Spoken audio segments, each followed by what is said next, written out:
En cette période, au mois d'octobre, nous sommes obligés de parler des chrysanthèmes. Si vous allez traîner dans jardinerie ou chez les producteurs, vous verrez ces belles boules de fleurs qu'on appelle aussi les marguerites d'automne. Alors on parle de chrysanthèmes, mais en botanique, il s'agit de plusieurs genres appartenant tous à la famille des Astéracées.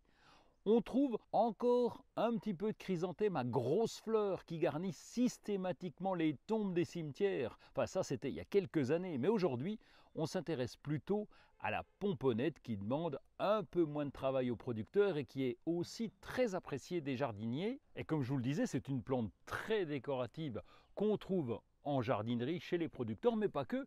Les fleuristes aussi font de belles compositions avec. Alors pour votre mémoire, dans les cimetières, on fête les morts le 2 novembre et le chrysanthème a remplacé la bougie qu'on posait bien avant sur les tombes.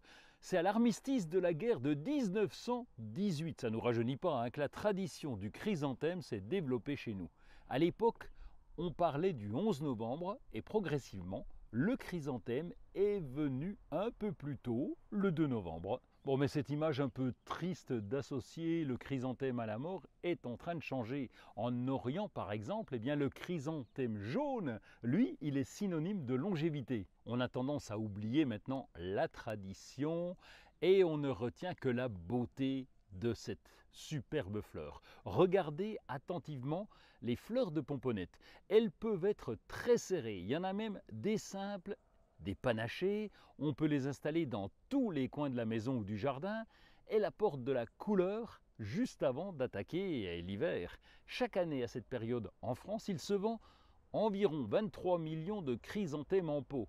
Un quart de la production provient des départements du Nord et du Maine-et-Loire. Tout le reste est produit un peu partout chez nos producteurs locaux ou régionaux. La plante a tellement de succès que de nouvelles variétés très originales apparaissent chaque année. Alors on va oublier un petit peu la tradition et puis lorsqu'on croise un chrysanthème sur notre chemin, on sait qu'on peut le mettre à l'intérieur, dans la cuisine, sur le balcon, sur la terrasse et même au potager, pourquoi pas, c'est très décoratif.